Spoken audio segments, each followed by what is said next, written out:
Hey everybody, it's Jason Blaha here, and once again it is time for a bench press day, and I almost should just call these upper body days. And kind of keeping in what I said I was going to do on a status, I've decided to just spend some time for a while focusing on quality rep work. And the topic has come up of, well, how are you going to get progressive overload? Well, if you can gain reps or put any weight on the bar.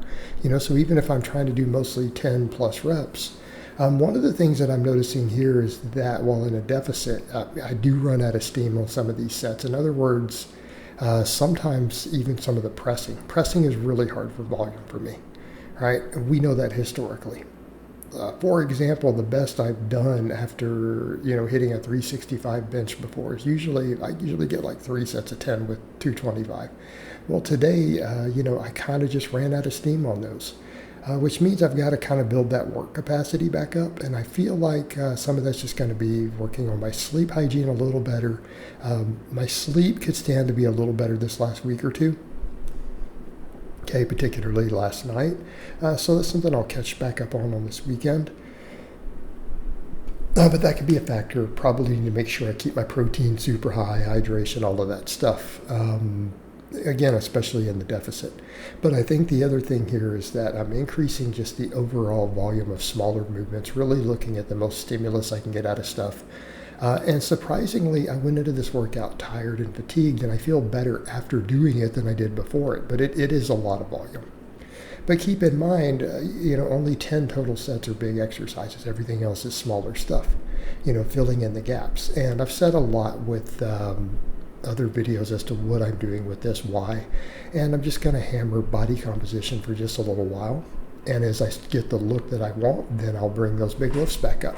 But notice the thing is, we still train all the weak points in my bench, squat, deadlift, all that. We're still benching, squatting, and deadlifting, and that's a take-home point, and I think people forget that you don't just suddenly get weaker at those movements because you're doing 10s on them, okay?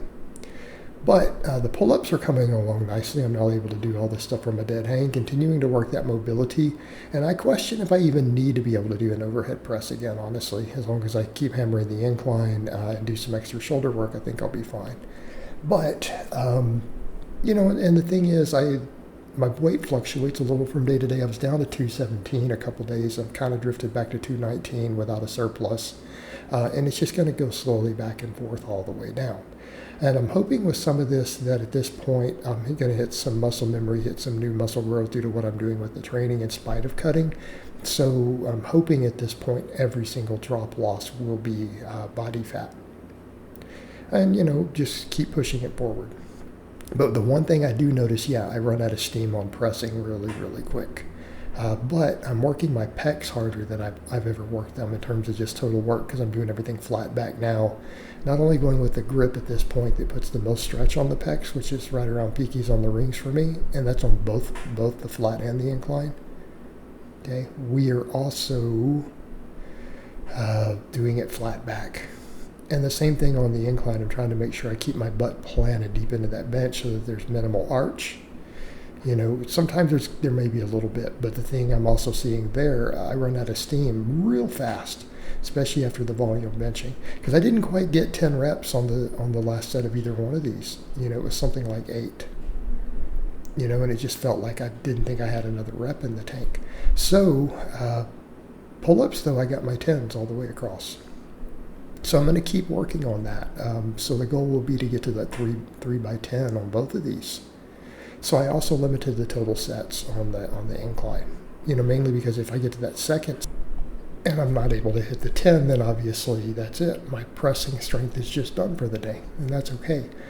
So today I decided also, since I'm doing pull-ups again, and I'm not as worried about being a purist, with just doing barbell stuff. I want to work some dumbbell things back in because I feel like they bring a lot to the table. I'm like, let's work the dumbbell rows back in, right? I'm not going to do a pin layer off the floor, and I'm doing posterior chain work again on the lower days. I don't necessarily need the standing row.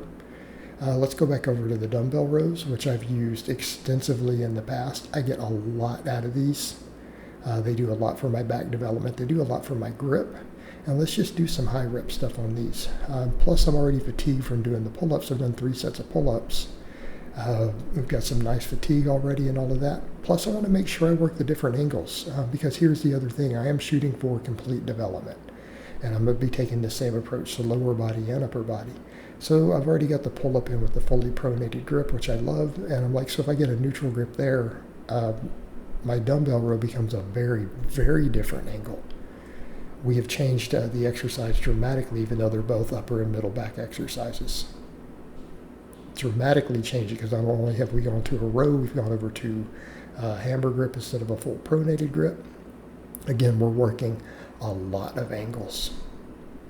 Okay, just like with the benching, going from a flat bench with a flat back to the 45-degree incline, it's a big change in angles. They hit very, very different. Okay, so the idea here is just maximizing overall development. So I want to make sure every muscle on these upper body days, I want to make sure every muscle in the upper body gets worked thoroughly. I want to make sure no head gets left out of anything. Everything just needs to be worked. Everything needs to get bigger. And, and people have to remember too, as I get leaner, that's the only way I'm going to be able to have a good bench again, is to build muscle everywhere. Because there's not a single muscle in the upper body that doesn't help in some way on the bench press, either stabilizing or as a primary mover. So by focusing on building everything, we're going to make sure that we're good there. We're going to look better as I get leaner. Okay, we're going to look better. And we're going to try to get that bench back up. Once I get down to a more ideal weight, more ideal body fat, I'll build the bench back. Some people also commented, they're like, you're looking pretty lean other than that loose skin area. Are you sure you have much fat to lose? And it's like, yes, I absolutely do. Because what people have to remember, again, I'm going to reiterate, loose skin is primarily fat. It is 95% fat. It's where your body fat pools, because as the skin got looser, that's where then your fat cells have kind of clung around a little bit. That's where you're still loose at. It's disproportionate. Does that make sense? So I'm leaner in the rest of my body than I would be if I didn't have that situation. So again, the solution, just keep working it down. All right, so as far as all the rest of the training goes, all this stuff was a lot of supersets. Just to get it all done, within a reasonable time frame, everything after this was supersetting 2 or more exercises. So I did my pullovers with curls in between every set, so a set of pullovers and a set of curls. Doing a relatively strict curl. Again, I'm bent over. You can't quite tell from this angle, so I'm doing that so that I can lock at the bottom. And the goal is just to work the bicep. I want full range of motion of the elbow and just working the bicep through that top to bottom. So trying to pause just a hair and then get them really close to failure or right at failure. Last set was definitely failure, just couldn't move the weight. And when it comes to that, there seems to be a lot of confusion regarding failure. There are guys who are like, well, if I can cheat or whatever for 2 more reps, then that's failure. It's like, well, if you're cheating for 2 or 3 reps, you already reached failure, right? So on something like that, an exercise that just starts at the bottom is really easy. When you just go to move the weight and it doesn't move unless you cheat it up, you pretty much achieved that, right? That's what happened. And you just stop. There's no need to swing and cheat. And I think on curls, again, when it comes to cheating, again, if you don't want to injure a bicep, the trick is to any cheating needs to still be done leaning forward. It is that laying back that really puts that tendon in a compromised position. Just been my experience observation. And then just look at biomechanics. That's where you're most likely to get hurt. So that's one reason you see guys get hurt on preacher curls. Does that make sense? Because what happens when it gets hard and they lay back, they start skipping the bottom, they use a weight that's too heavy, and then they lay back. They lean back, trying to cheat that weight up. And that's when stuff tends to snap. That's when stuff tends to snap. But again, I didn't go real heavy there. That was 115, right? 115. And of course, I did I did right around approximately 12 reps. I don't keep a perfect count on that stuff, by the way, because I'm just trying to get to that point of fatigue. I just get a loose count on the rep count, and it should have been about 12 or more. Pullovers do about 12 reps. The same thing, when it starts getting fatiguing, I take longer pauses to make sure the last rep is a little bit harder. And again, that's an exercise too, that if you don't want to increase weight, when you get into that more stretched position, you just start taking longer and longer pauses. Okay, and that may be what I do there if I don't want to go heavier than the 55. My biceps got pretty well just torched today though, because I did a little more work for them than I normally do. Because we had the 5 big movements, and then I ended up doing 6 sets of total curls. So pretty fair amount of arm work in there when you total it up. And I'm only doing one real tricep exercise, because since I'm doing 2 types of presses, and then I'm doing the pullovers, and the pullovers should be working that long head a little bit too. I mainly just want to get one really good tricep movement in that hits the whole tricep through a long range of motion, gets it into that stretch position.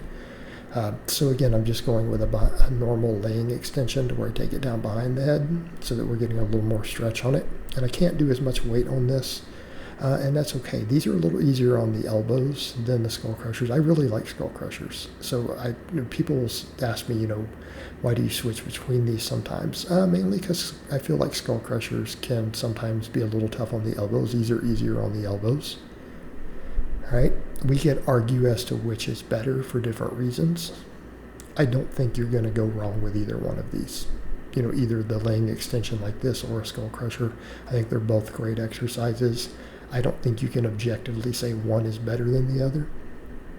All right, I decided to go a little bit heavy on my laterals and then my regular dumbbell curls today. So I went ahead and I was thinking about just doing 28s on these, but I went up to 38s. I could barely get 10 reps. I had to, cheat just a little to get the 10 reps. So again, definitely failure. But again, got a good pump in the delts. Again, picking an efficient, easy to recover from delt exercise, right?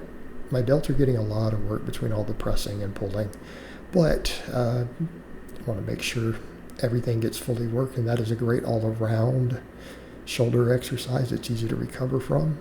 Puts a lot of focus on the side head, which may be getting understimulated with what I'm doing. Again, subject to a lot of debate, but that will ensure that we're there. And all this stuff is just 3 sets. So I just did these as a superset.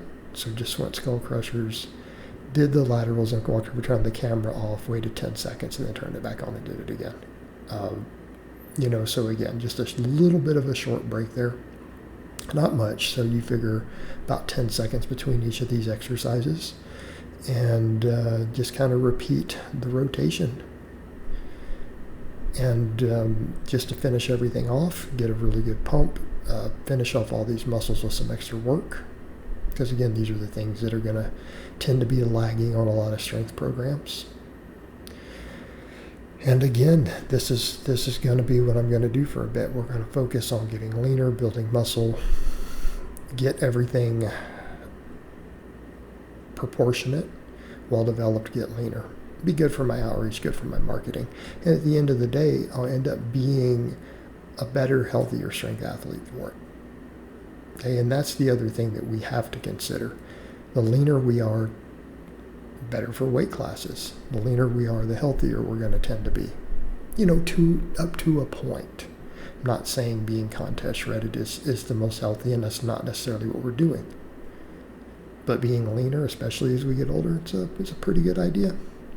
Real good idea, as long as you can maintain your muscle. I mean, obviously, sarcopenia is a big deal as we get older, but I don't think that's going to be an issue for me. I'm relatively lean at 217 pounds right now. So we just keep getting leaner, keep working on building muscle. And of course, the thing is, I still do my big 3. I'm just doing them with a little more volume. But they're still being performed, and we still can get stronger doing that. And I feel like it's kind of funny that I have to say this, but I've repeated over and over and over and over, hypertrophy, that's muscle mass, raises your strength ceiling. It raises your strength ceiling. Your strength potential is going to be higher the more muscle you can put on your frame. And that's a point that, again, is lost on so many guys who they want to chase nothing but neural drive all the time. But it's like neural drive is a quicker, easier adaptation than the muscle is. So we really should be spending a lot more time accruing lean tissue. We really should. And it just doesn't take that time. As long as you got a history of lifting heavy, it doesn't take that long to peak neural drive. Or you can go the route where you stay there year round, and I don't think that that's a bad or a wrong approach either, if that's what you want to do. Okay? And I program that way for a lot of my lifters. I've trained that way a lot. But we don't have to do it that way. And that is, again, a take home I'm trying to show people with a lot of this stuff. We have different methods and approaches that all work. They can all work. And then here's my last set of the day. So I hope it's been informative, and I will talk to you guys next time.